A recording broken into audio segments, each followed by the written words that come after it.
My dear brothers and sisters, it's another wonderful day again that the Lord has actually enabled us to be here.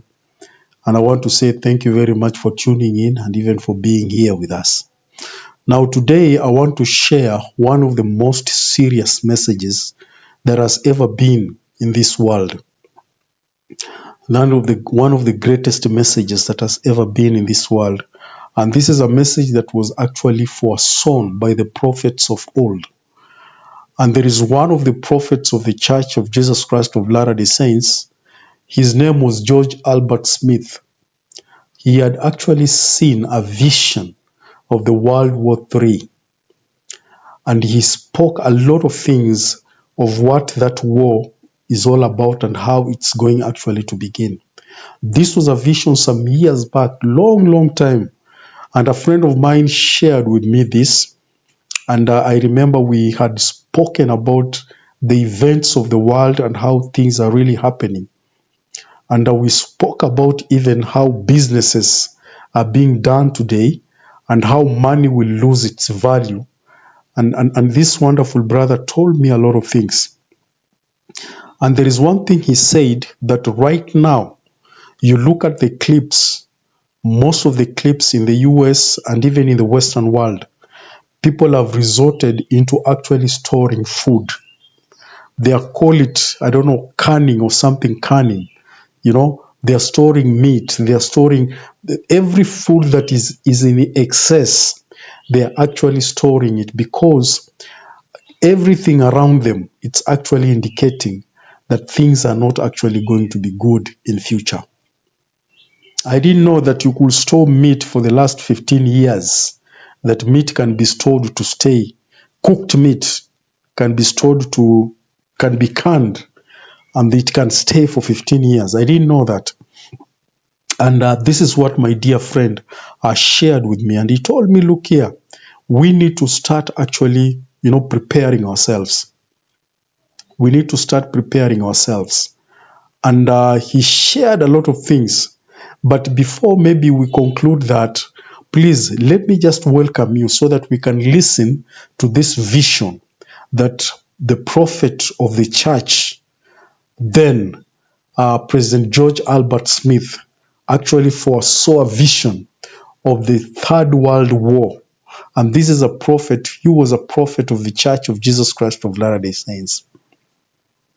And this is what actually he spoke. Please join with me so that we can listen to this.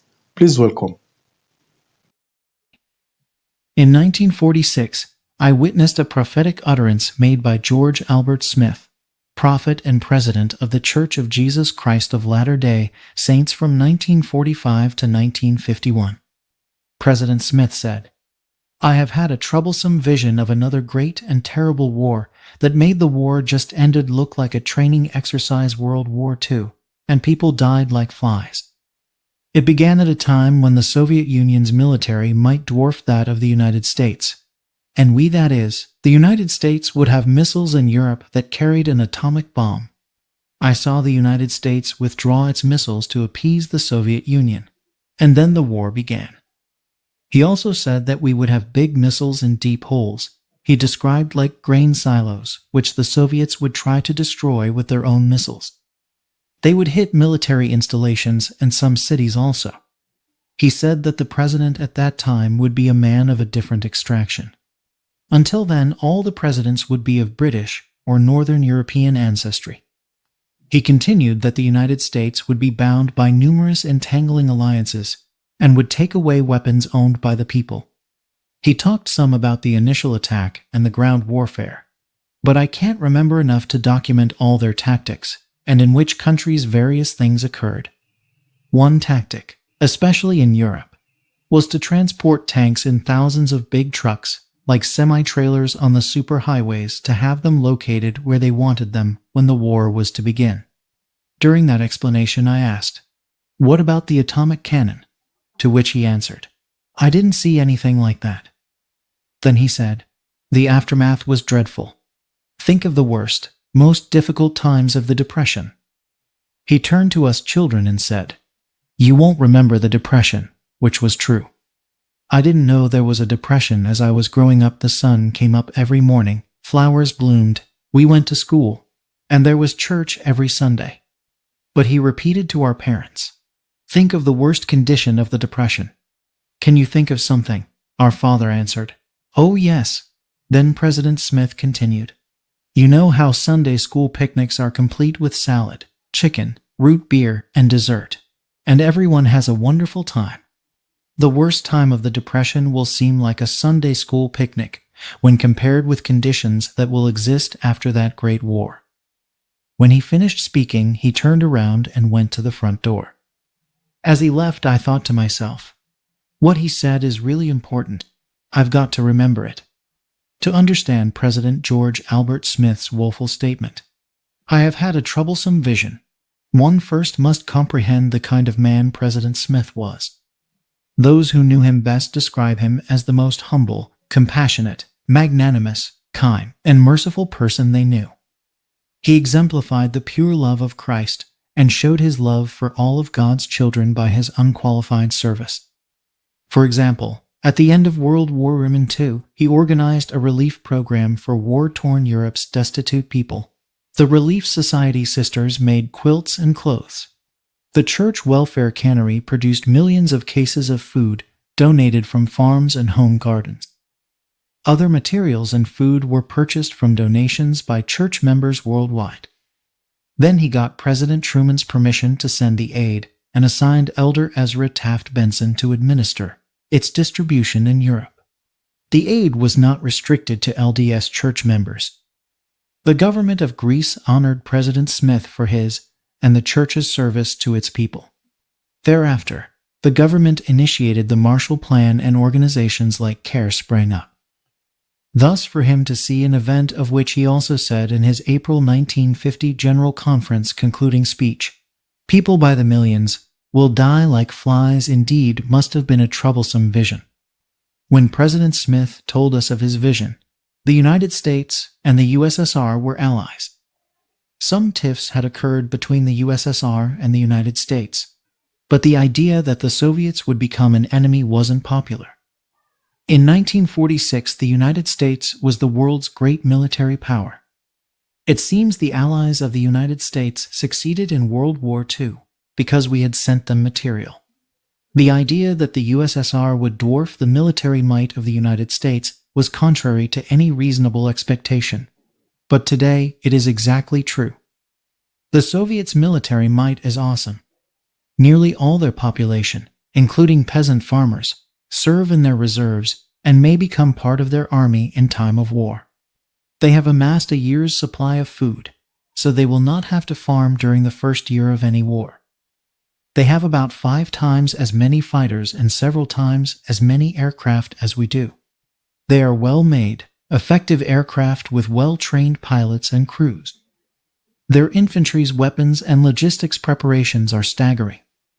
Thus, 2 elements of President Smith's vision were exactly correct. The USSR became our enemy, and their military might dwarfs our own. It's no secret that we have nuclear warhead missiles in Europe and in underground silos here. But in 1946, nuclear missiles were beyond imagination. Even the president of the Massachusetts Institute of Technology said in 1950, "Intercontinental ballistic missiles with nuclear warheads are impossible." But we had them by 1963. I've worked in Minuteman missile silos, which accurately fit President Smith's description. But our cruise missiles were made after 1980. General Bernard Rogers, NATO commander, was so outspoken against the INF Treaty that he was removed. General John Gavin, his successor, said that he could not maintain Europe in a war for more than 2 weeks without nuclear weapons. So 5 more elements of President Smith's vision are verified. We have missiles in Europe and in silos that carry atomic bombs and are essential for United States defense. Next, President Smith said that we would withdraw our missiles from Europe to appease the Soviets. Former UN Ambassador Jeane Kirkpatrick said that the INF Treaty hurts us militarily, but we have to do it. Eugene Callens says the treaty was politically motivated. Missiles were used as bargaining chips in negotiations with the Soviets, which is a form of appeasement, and President Reagan may have been buying time with their removal until other new systems were in place. During the negotiations, we revealed that we knew the USSR plans to violate the treaty. Thus, two more elements of President Smith's vision are verified. On the 1st of September 1988, the United States began removing missiles to comply with a treaty designed to appease the Soviets. By the 31st of December 1989, our missiles should be disarmed. Just before President Smith visited us, the newspaper headlined a giant, about 24-wheel artillery piece named the atomic cannon. It was to have been like Big Bertha, which Germany used to batter Liege, Namur, and Paris. The atomic cannon was designed to fire atomic bombs 100 miles to assure no potential aggressor ever would start another war. But President Smith said he did not see anything like that. History reveals that the atomic cannon was a flop, and by about 1948 the program was cancelled. The United States has a howitzer able to fire a nuclear weapon about 20 miles, but it is very different from the Colossus shown in the news. Thus, another element of President Smith's prophecy is verified. As predicted, all United States presidents have had North European or British ancestry. But in 1988, a man of Greek descent led the polls for a time. He may run again. Thus, one more element of President Smith's vision is realized. We see how another element could occur. The next elements in President Smith's prophecy were another great and terrible war that would make World War II look like a training exercise, and that people would die like flies. This obviously hasn't happened, but consider some of the Soviets' weapons and military preparations and the results of their use. The Soviets have Wunderwaffen, megaton hydrogen bombs, which could be used against military bases and cities. Also, when the Soviets tested one of their first Wunderwaffen megaton bombs, the electromagnetic pulse, which is an incredibly high-energy radio wave produced by the detonation, melted an electrical system power transformer's windings 190 miles away. The Soviets are far ahead of the United States in space technology and the number of satellites in orbit. From January through September 1987, the Soviets fired more than 700 vehicles into space, mostly military. The United States space program for that same time was almost stopped. And certain military analysts believe that some of the Soviet satellites in orbit above the United States contain high-yield nuclear bombs purposely to destroy all the transformers in our nationwide power grid. Computers, radios, televisions, telephones, and most other electronic devices. Pacemakers and electronic watches may be blown out, too. Most transistors, diodes, integrated circuits, and other semiconductor devices can tolerate less than 30 volts. Evacuation from cities before the bombs hit may be difficult, because later model vehicle engines and alternators today have semiconductor controls. Their junctions could be melted in a millionth of a second by the electromagnetic pulse. It may be as if for an instant the entire continent were a microwave oven. Older vehicles with points in their distributors and mechanical voltage regulators may continue to operate if their alternator diodes are not blown. Diodes and electronic auto parts can be replaced if spares exist that were shielded. My amateur radio gear with electron tubes still may work afterward. But well pumps that supply our drinking water may be out of service for a long time. In about 1940, my parents started a Sunday evening study group, which their friend Sidney Sperry taught. About 1964, while studying the Doctrine and Covenants, Sperry noted that Section 117 said a calamity would come upon the children of men. He told us of an experience he had with President George Albert Smith at the end of a general conference. Sperry said, "I rushed up onto the platform to speak with President Smith after the prayer.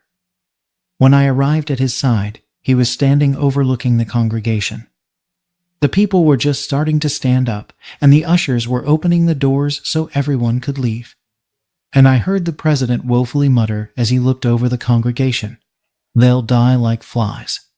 Sperry explained his concern that President Smith looked at the saints and said, "They'll die like flies." Neither my father, mother, nor I said anything to the group about what President Smith had told us in our home.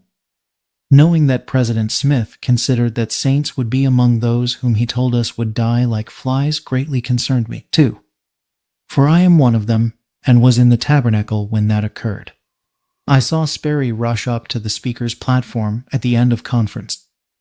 Perhaps I feel like Laman felt about the Jews at Jerusalem being righteous, that many saints are honorable, diligent in the Lord's work, and doers of the word, not hearers only. Yet I know President Benson has said that the revelation on the production and storage of food may be as important to our temporal salvation as it was for Noah to get into the ark. And few have complied with this counsel of the Lord's living prophet. Remember that the Lord said, "If ye are prepared, ye shall not fear." Ancient prophets knew our day would be difficult, yet yearned to see it. The saints are commanded to obey and teach the Lord's laws, to multiply and fill the earth, and to build the Lord's kingdom. Our task is not to shrink, but to prepare for challenges that may demand our greatest efforts to survive free from AIDS or the plagues that otherwise might infect everyone. On the 18th of December, Hugh Nibley said his mother, a close friend of President Smith, told him about the vision that President Smith received. Sister Nibley heard the prophet relate this story at a conference in the Bay Area. Nibley also said he was close to Legrand Richards' family, and Sister Richards told him about the vision as well.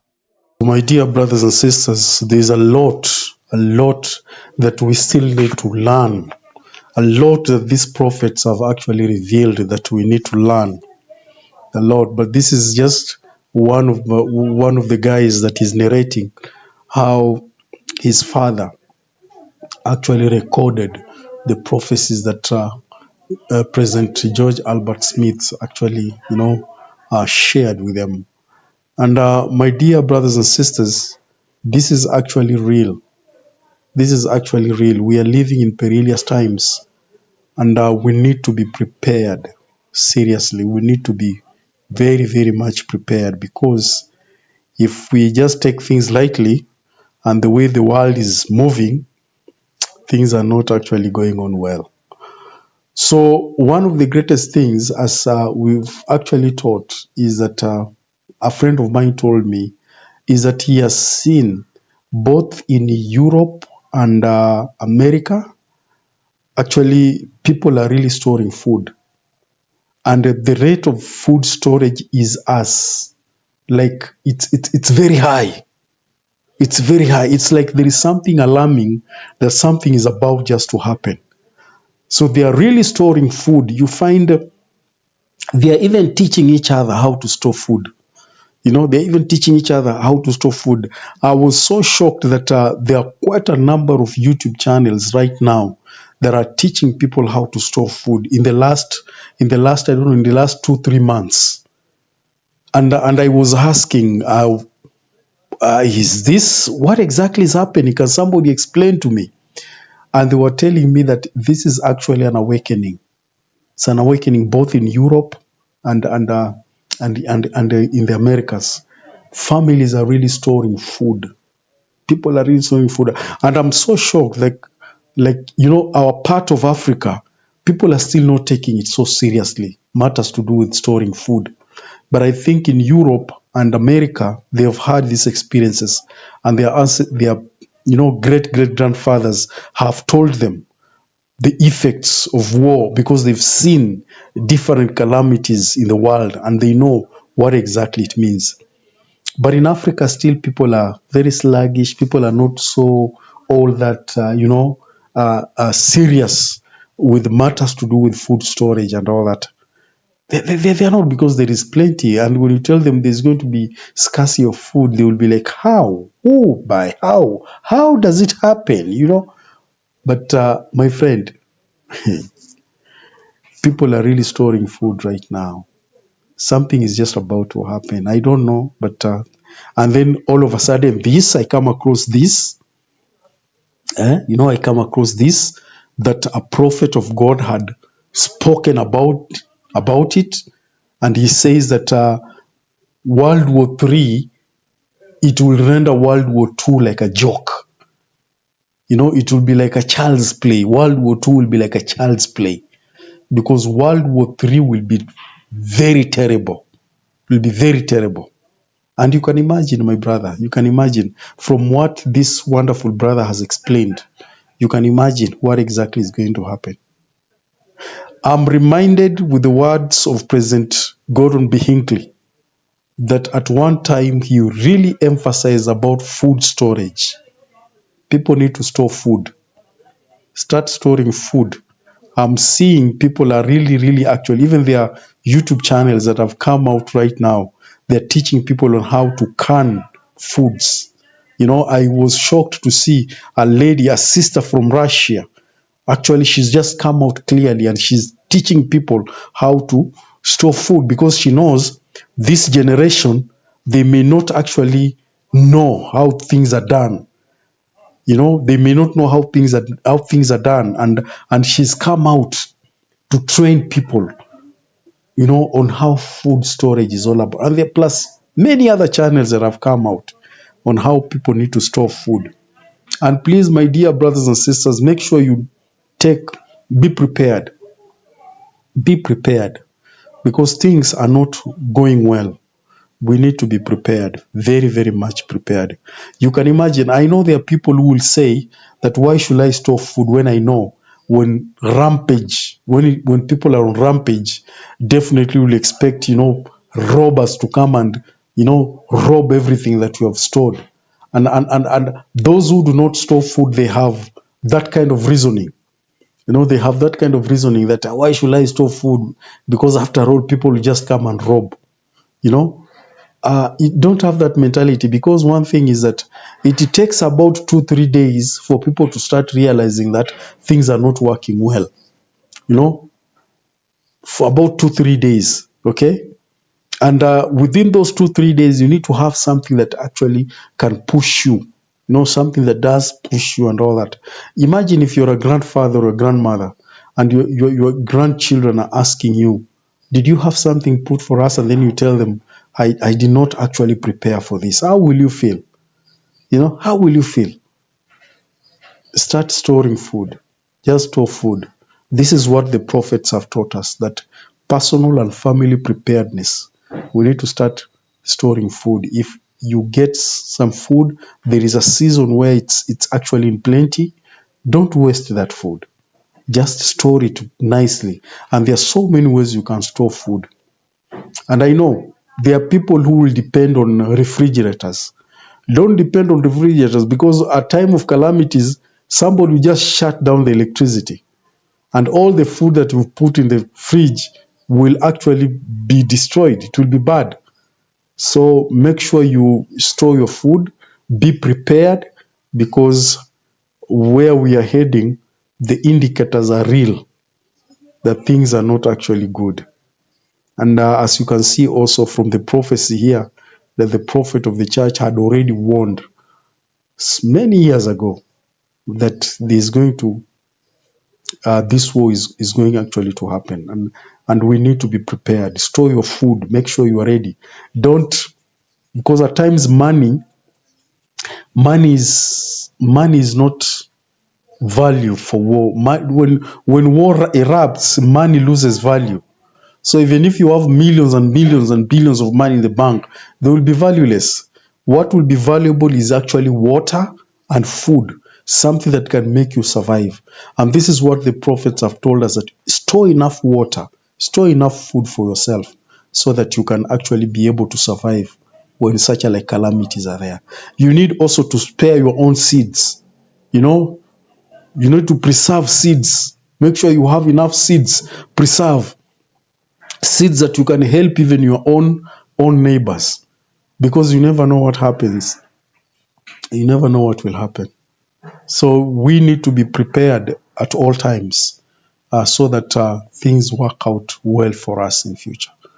Otherwise, thank you very much. God bless you, and I'm looking forward to see you again next time. Thank you.